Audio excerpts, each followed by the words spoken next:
확실히 요즘 해외 이민을 고민하는 분들이 많더라고요. 물론 이민을 간다는 게 그렇게 쉬운 게 아니긴 하죠. 돈도 있어야 되고 외국어도 할 줄 알아야 되니까요. 만약 제가 조금만 더 젊고 능력만 있었다면 진지하게 이민을 고민해 볼 텐데 그렇게 하지 못하기 때문에 어떻게든 한국에서 생존해 보려고 발악하고 있습니다. 왜냐면 앞으로 한국은 지금보다 더 살기 힘들어질 거라는 건 거의 확정이고요. 지금보다 더 돈 벌기 힘들어질 거고 젊은 사람들의 미래는 점점 더 답이 없어지고 있으니까요. 물론 그래도 여전히 돈이 있으면 한국만큼 좋은 나라는 없고 저도 아직까지는 대한민국이 정말로 좋습니다. 하지만 돈에서 자유롭고 싶고 부자를 꿈꾸는 사람이라면 앞으로 더 선택지가 줄어들고 기회는 줄어들고 돈 벌기가 힘들어질 거라는 건 부정하는 사람은 거의 없을 거라고 생각해요. 실제로 통계를 살펴봐도요. 21년에만 8만 명 이상의 한국인들이 더 나은 삶을 찾아서 해외로 떠났다고 하고요. 국내에서 창업한 스타트업들도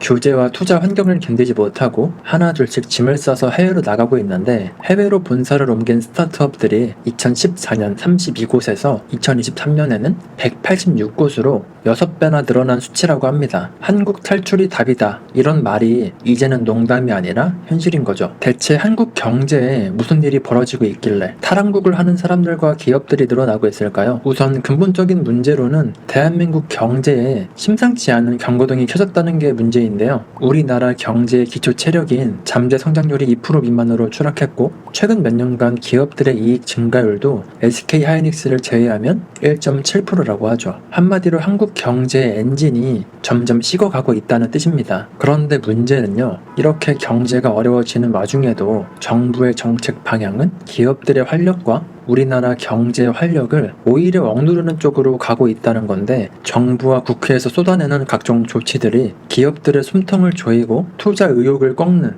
독약이 되고 있죠. 대표적인 예로 노란봉투법이 문제로 지적이 되는데 노란봉투법은요. 하청 노동자들이 원청 기업을 상대로 교섭할 수 있는 길을 열고 기업이 불법 파업으로 입은 손해배상을 청구하지 못하도록 제한하는 내용을 담고 있죠. 법 취지 자체를 봤을 때는요. 노동자를 보호하려는 취지 같지만 실제로 이 법이 통과되면요. 원청 기업은 하청 노조와 1년 내내 협상만 하느라 정상적인 경영이 어려워질 수가 있겠죠. 그리고 노란봉투법 말고도요. 또 다른 문제는 바로 동일노동, 동일임금인데요. 겉보기에는 같은 일을 하면 정규직이든 비정규직이든 똑같이 대우하고 차별 없이 대우하라는 말처럼 들리지만 성과와 경력 차이를 반영한 합리적인 보상이 불가능해져서 장기적으로 봤을 때 기업의 경쟁력을 오히려 떨어뜨릴 수가 있고요. 특히 비정규직 비중이 높은 제조업이나 서비스업 분야에서는요. 단기적으로 인건비가 급등하면서 기업 운영이 어려워질 수가 있겠죠. 그리고 기업들을 힘들게 하는 건 꼭 규제 법안들만 있는 건 아닙니다. 최근에 발표된 세제 개편안은 법인세 최고세율을 다시 25%로 원상복구하기로 했죠. 참고로 한국의 법인세율은 이미 미국이나 일본처럼 주요 경쟁국보다 높고 OECD 평균보다 높은 수준인데도 지금보다 더 높이겠다는 겁니다. 이렇게 되면 한국 기업들의 경쟁력이 지금보다 더 낮아지게 되는 거죠. 뿐만 아니라 한때 인하했던 증권 거래세를 다시 올리고 주식 양도세 대조주 기준을 종목당 보유액 50억 원에서 10억 원으로 강화하는 방안도 이야기가 나오기도 했죠. 한마디로 부자 감세를 되돌려서 조세를 정상화한다는 취지인데 안 그래도 지금 전 세계적으로 관세부터 시작해서 기업들이 이것저것 신경 쓸 게 많은데 한국에선 오히려 더 기업들을 잡는 정책을 펼치니까 기업들의 입장에서 이런 세금 인상은 기업 활동에 더 미치게 될 수밖에 없겠죠. 기업들의 입장에서 세금이 늘면 결국 선택지는 두 개밖에 없습니다. 첫 번째는 비용의 증가분을 제품이나 서비스 가격에 전가해서 소비자가 부담하도록 하는 거고 또 다른 하나는 지출을 줄이기 위해서 투자와 고용을 축소하는 겁니다. 어느 쪽을 선택해도 결국에 피해자는 기업이 아니라 고스란히 국민과 노동자들에게 돌아가게 된다는 게 문제라는 거예요. 왜냐면 기업은 봉사단체가 아니라 이익을 내기 위해서 존재하는 집단이기 때문이죠. 만약에 제품이나 서비스 가격에 전가하면 글로벌 경쟁에서 뒤처지게 되는 거고 지출을 줄이기 위해서 투자와 고용을 줄이면 결국 우리나라 국민만 더 피해를 보는 거예요. 게다가 이미 국내 물가는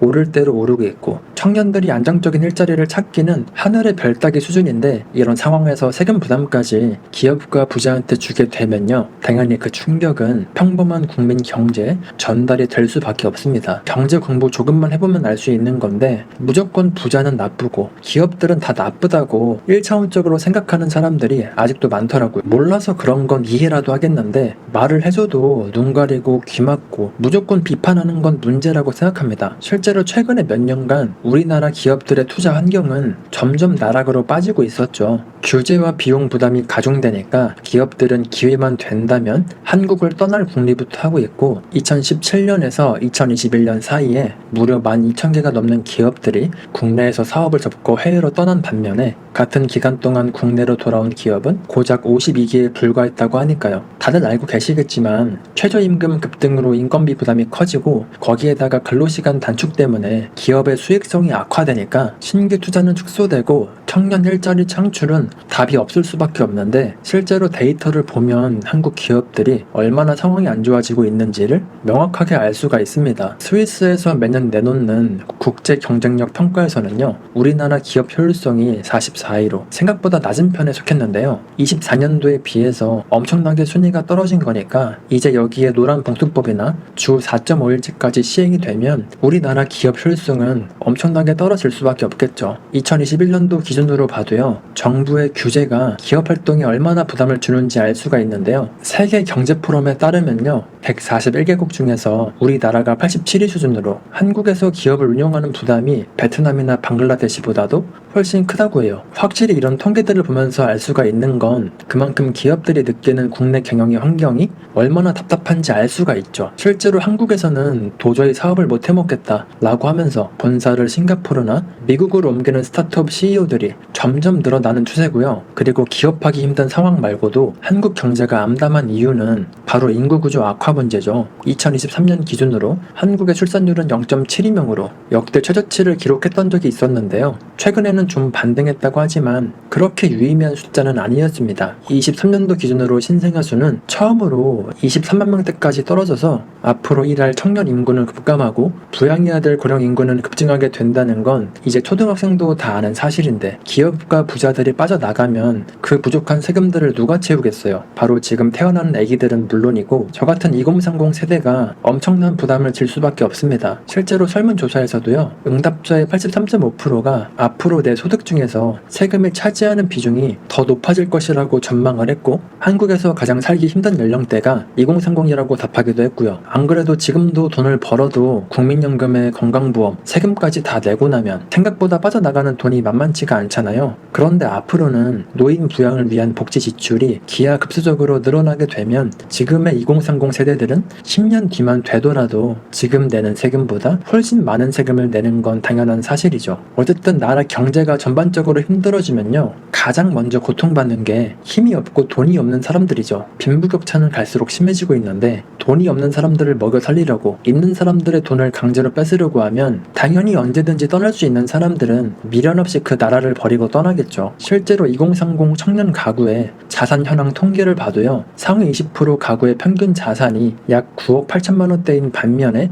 하위 20%는요 2,700만 원대에 불과하다고 하는데요. 불과 1년 사이에 상위층들의 자산은 1억 이상이 늘었는데 하위층은 고작 300만 원 증가하는데 그쳤고 그 결과로 자산 격차 배율이 35배를 넘어가면서 전년도보다도 격차가 더 벌어졌다고 합니다. 지금의 세상은 노동소득으로 부를 쌓는 시대가 아니라 자본으로 돈을 버는 시대로 고착화가 됐기 때문에 금수저는 갈수록 더 부유해지고 흑수저나 동수저는 상대적으로 제자리 걸음일 수밖에 없어요. 그렇다고 해서 집안이 금수저가 아니라고 해서 무조건 답이 없는 게 아니라 자본주의 세상의 룰을 제대로 이해하면 아직까지는 노력해서 충분히 올라갈 수 있는 세상이잖아요. 그래서 이제 시간이 지날수록 세금은 무조건 더 낼 수밖에 없고 양질의 일자리는 무조건 감소할 수밖에 없고 자산 형성의 기회는 지금보다 더 줄어드는 건 99% 확정이기 때문에 이미 돈이 많은 사람이라면 돈을 뺏기기 전에 이민을 고려해보는 거고 이민을 갈 능력이 안 되는 대부분의 사람들은 앞으로 부를 쌓는 게 더 힘들어지기 전에 어느 정도의 자산은 미리 만들어 둬야 된다고 생각합니다. 만약에 미리 생존할 방법을 찾지 못한 사람들은요,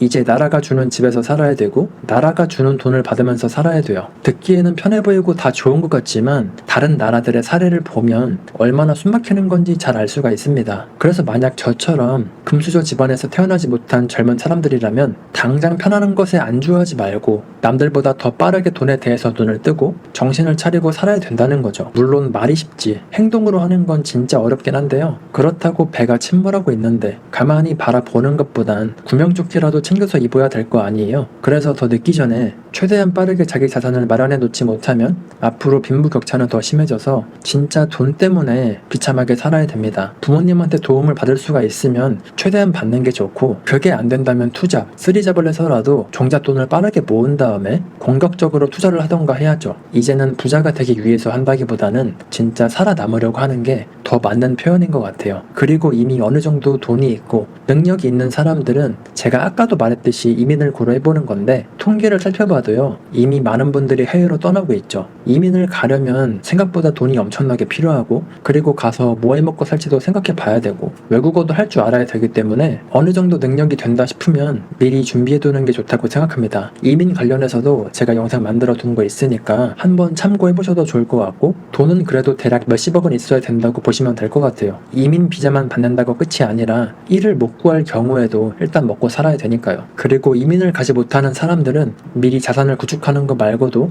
또 다른 방법으로 한국 경제에 덜 의존하는 시스템을 구축하는 것도 괜찮은 방법 중에 하나라고 생각을 하는데요. 앞으로 기업들이 빠져나가고 망하면서 일자리가 지금보다 더 사라지면 내수가 갈수록 더 망가질 수밖에 없잖아요. 그래서 한국 경제에 그렇게 의존하지 않는 플랫폼 사업을 하던가 온라인 비즈니스를 하던가 유튜브나 인스타를 키워보던가, 꼭 취직하지 않더라도 온라인에서 이것저것 해볼 수가 있는 건 많잖아요. 실제로 많은 분들이 이런 온라인 세상에서 생각보다 많은 돈을 벌고 있기도 하고요. 어쨌든 젊은 사람들일수록 앞으로 인생이 더 힘들어지면 힘들어졌지 나아질 일은 절대로 없다고 보면 오히려 마음이 편해질 거예요. 정치인들이 내 인생을 바꿔주는 게 아니라 저는 내 인생은 내가 바꿔야 된다고 생각하는 사람이거든요. 그래서 나라 탓, 남 탓 하지 말고요. 다른 사람들이 선동하는 거에 휘둘리지 말고 그냥 지금 내가 뭘 해야 되는지 고민해보고 작은 것부터 하나씩 바꿔보면 그래도 나중에 나이 먹고 돈 때문에 비참하게 살지 않을 거라고 생각합니다. 가만히 앉아서 남 탓만 하다간 평생 뼈 빠지게 일하고도 내 집 한 채 못 얻는 건 물론이고요. 늘어나는 세금에 노후 대비도 못한 채로 살고 싶진 않잖아요. 그래서 젊은 분들일수록 시간이 얼마 남지 않았다는 걸 하루라도 빨리 깨닫고 뭐라도 해보던가, 아니면 능력이 있으면 이민 준비라도 해보던가 뭐라도 하시는 걸 추천드립니다. 오늘 준비한 영상은 여기까지고요. 앞으로도 도움이 되는 영상으로